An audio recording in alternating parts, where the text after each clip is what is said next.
Put your hands up! Put your hands up! He's reaching for something. Put your hands up, you in the car! Police are under arrest! Hold on. Women and girls have been the fastest growing part of the prison population in the United States. The 700% increase in female incarceration has been driven by government policy. Just a little while longer. Hold on. A little while longer. Mass incarceration of individuals with disabilities is inhumane, unjust, and unethical. He healed the sick and he raised the dead. I wanted to learn what the programs had to offer. All of the hearing people, they were able to learn and do better for their future, but they just dismissed the deaf guys like we weren't even there and we didn't get to take the classes. Jerry Cohen thought he was signing a plea agreement that would give him 10 years of probation on charges related to his drug addiction. But he actually signed an agreement that gave him 10 years in prison. Yes, he did. Oh, yes.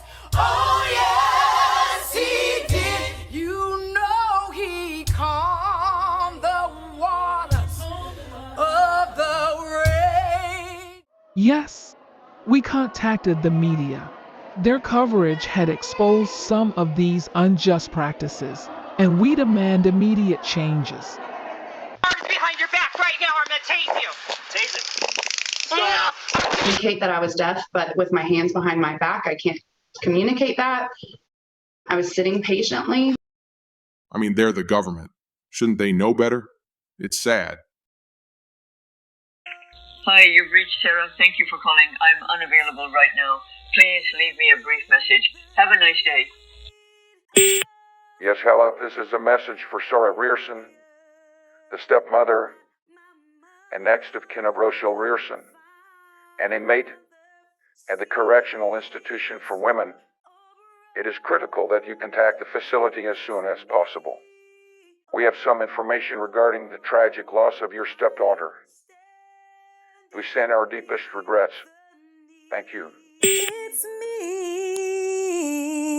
It's me, oh Lord. I am standing in the need of prayer.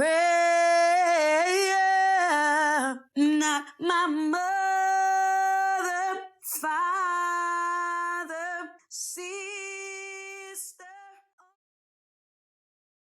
In compliance with the Americans with Disabilities Act, inmates and probationers with disabilities housed in a North Carolina Department of Corrections facility or under state community supervision can request reasonable accommodations and provisions.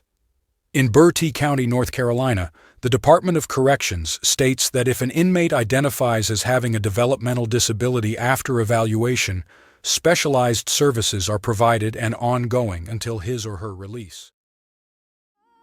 My wheelchair bumped over the threshold, and now I was a free woman. To understand the social vulnerabilities, the research group first looked at the basic demographic profile of Bertie County. At 28.7, the percentage of disabled persons in Bertie County exceeds that of the state and nation at 21.1% and 19.3%, respectively. Persons with a disability are more likely to live in poverty than the rest of the population. Without adequate income, individuals with disabilities may be unable to afford necessary expenses, such as rent or mortgage, utility bills, medical and dental care, and food. Compared to the entire state of North Carolina, Bertie County has higher levels of poverty among the disabled populations. I'm on the block. I am an iron. For clarity, jails are locally operated facilities that hold individuals awaiting trial or sentencing and those serving 1 year or fewer sentences, generally for misdemeanor convictions. Prisons are state or federally operated facilities for individuals with felony convictions or serving sentences longer than 1 year. Mass incarceration of individuals with disabilities is inhumane, unjust, and unethical. My guidance, no, they could never stop me. Freddie Gray, Eric Garner, Christiana Coignard, and Robert Ethan Saylor were all people with disabilities whose tragic deaths at the hands of police officers received significant national media attention in recent years. Although high profile, these are only 4 of several instances of pervasive and commonplace occurrences. Just a little while. Windsor Police Chief Justin Jackson confirmed that an inmate at Bertie Correctional Institute has died of an apparent suicide.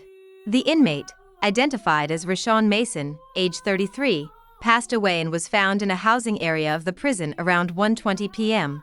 Windsor Police Supervisor Frank Ratzlaff said he and Officer Dennis Smith responded to the scene and confirmed that all signs point to suicide. Mason was serving an 18-year, 9-month prison sentence after his conviction of second-degree murder in Durham County. He was convicted on May 4, 2011 and was scheduled for release on May 5, 2026. Prison medical staff and Bertie paramedics attempted to resuscitate Mason, but he was pronounced dead at 1:38 p.m. at the facility. Hold on.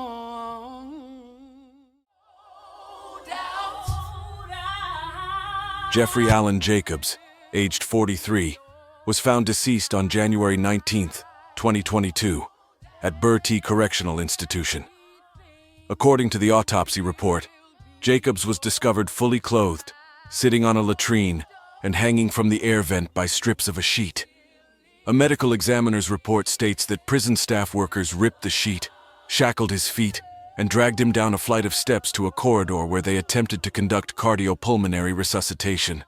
It's uncertain why prison guards chained Jacobs and failed to administer CPR in his cell, instead of transporting him to another floor. After contacting the prison's assistant warden, he said he could not talk to the media. A representative for the state prison stated that authorities would not discuss situations that resulted in death.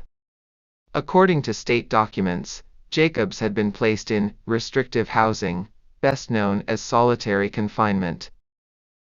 Just the one sound that I just can't stand the rain against my window, bringing back sweet memories. Because our law enforcement system does not target or treat all Americans equally, the data shows that women of color are overrepresented in the criminal justice system, even though they are not more likely than white women to commit crimes. The reasons that my memoir caught the public imagination is that it is so unusual for a middle-class white woman to be policed, to be prosecuted, and to be punished with prison. And unfortunately, the same cannot be said for women of color. Keisha Williams, a Fairfax, Virginia transgendered woman, and the plaintiff in Williams v. Kincaid, maintains her biological male genitalia. The sheriff at the time ordered Ms. Williams to be held in the male section of the jail despite her gender identification as female. Interestingly, Stacey Ann Kincaid is the first woman to lead the Fairfax County Sheriff's Office in its 281-year history. This is noteworthy as Sheriff Kincaid expresses regularly, in public media, her strong philosophy of equality, civil rights, and gender equity. However, without digressing, in the landmark case of Williams v. Kincaid, due to her placement in the Fairfax, Virginia male prison, Keisha Williams' gender dysphoria therapy was delayed, and she also alleged harassment by other prisoners. Additionally, the prison officers misgendered and beleaguered her on a regular basis. After her release, she sued for disability relief, but initially, the district court rejected her claims on the grounds that gender identity disorders, not resulting from physical impairments, does not qualify as a disability, based on the guidelines put forth in the Americans with Disabilities Act, as it was interpreted during that time. During my time in jail, I went through some of the hardest times of my life. It wasn't just because I was locked up. My gender identity made things even more difficult. Being transgender in a place that doesn't even accept or make room for gender identity differences was a constant fight that put my power and will to test in ways I couldn't ever imagine. Some states have refused to provide deaf people sign language interpretation when they're arrested, imprisoned, or on probation.